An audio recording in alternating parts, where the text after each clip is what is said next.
प्रिय विद्यार्थियों, नमस्कार।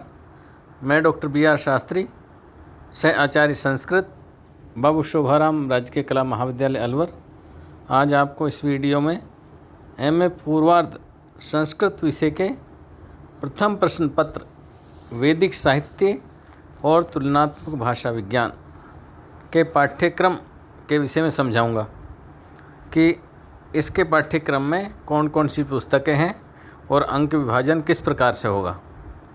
तो यह पेपर सॉन्ग का होता है और इसके जो पाठ्यक्रम है वो इस प्रकार है। और ये विशेष ध्यान रहे कि हर प्रश्न पत्र में, फर्स्ट में ही नहीं, सभी प्रश्न पत्रों में 20% अंक संस्कृत माध्यम के लिए निर्धारित होते हैं। तो ये जहाँ जिस प्रश्न में निश्चित भाषा का इंगित किया गया हो कि संस्कृत माध्यम में व्याख्या करें, तो वहाँ संस्कृत माध्यम में ही व्याख्या करनी है, तभी अंक प्राप्त होंगे, वरना अंक नहीं दिए जाएंगे। और जहाँ किसी भाषा का निर्देश नहीं है, वहाँ आप चाहे हिंदी अथवा इंग्लिश किसी में भी कर सकते हैं, हिंदी इंग्लिश संस्कृत तीनों भाषा में। तो जो ये पाठ्यक्रम है वो इस प्रकार है। पेपर वैदिक साहित्य और तुलनात्मक भाषा विज्ञान। इसमें जो वैदिक साहित्य, जो पहला है वैदिक साहित्य, प्रथम पुस्तक वैदिक साहित्य, जिसमें ऋग्वेद से जो सूक्त आते हैं, ऋग्वेद के सूक्तों में इसमें 3 पार्ट कर दिए वैदिक साहित्य के। 3 क्वेश्चन आएंगे वैदिक साहित्य से। क्वेश्चन तो 3 क्या, ऋग्वेद से 3 प्रश्न, फिर चौथा प्रश्न यजुर्वेद से और 5वां प्रश्न अथर्ववेद से। वैदिक साहित्य के 5 क्वेश्चन हो गए प्रश्न पत्र में। प्रश्न पत्र में प्रश्न संख्या 5 तक वैदिक साहित्य के ही प्रश्न आएंगे। प्रथम प्रश्न जो रहता है, या प्रथम पुस्तक ऋग्वेद के सूक्तों में से, चाहे वो ऋग सूक्त संग्रह पुस्तक ले लें या ऋग सूक्त वैजयंती ले लें, लेकिन सूक्त निर्धारित हैं, इन सूक्तों में से ही व्याख्या आएंगी। जो आप अपने पठनीय सूक्त हैं पाठ्यक्रम में ये हैं, जिसमें ऋग्वेद जो पहला प्रश्न आएगा, ऋग्वेद में से व्याख्याएं और पदपाठ और एक किसी देवता का परिचय, वो इनमें से आएगा।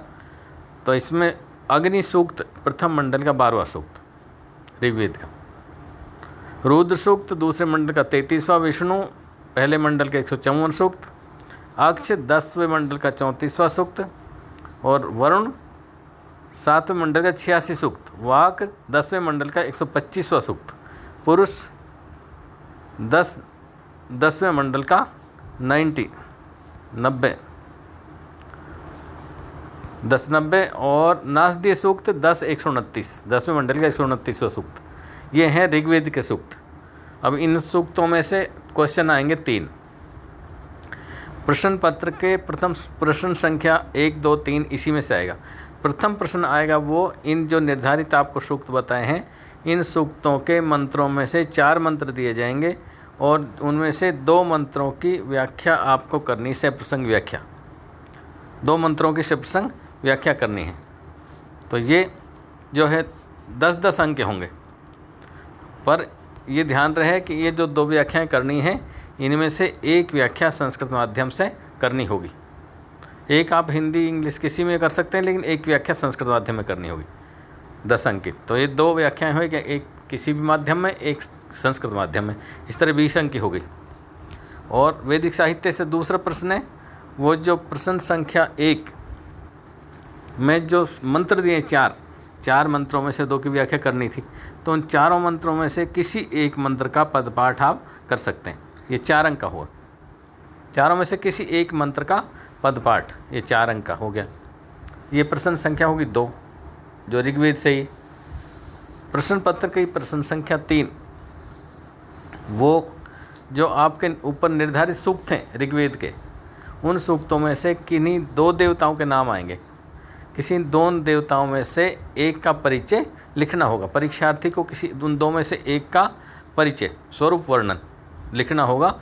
6 अंक का, यह 6 नंबर का होगा। पदपाठ 4 नंबर का और ये 6 नंबर का, और व्याख्या होगी 20 अंक की। इस तरह ऋग्वेद हो गया 30 अंक का। ऋग्वेद से जो पाठ्यक्रम है वो 30 अंक का, ऋग्वेद 30 अंक का हो गया। क्वेश्चन हो गए 3। क्वेश्चन चौथा है वो यजुर्वेद के शिव संकल्प सूक्त है, वो 5 अंक का आएगा। 5 अंक की एक व्याख्या आएगी। 2 मंत्र दे दिए जाएंगे जिसमें एक की व्याख्या करनी होगी। तो 4 प्रश्न हो गए। 5वां प्रश्न है, ये है अथर्ववेद के भूमि सूक्त से। अथर्ववेद के भूमि सूक्त में से 2 मंत्र आएंगे और 2 मंत्रों में से एक की व्याख्या करनी है आपको परीक्षार्थी को। वो 10 अंक की संस्कृत माध्यम है। ये व्याख्या संस्कृत माध्यम से होगी क्योंकि हर प्रश्न में 20% अंक संस्कृत माध्यम से निर्धारित है। तो 10 अंक तो हो गए ऊपर पहले प्रश्न में व्याख्या करनी थी, 10 अंक आ गए यहाँ व्याख्या के लिए।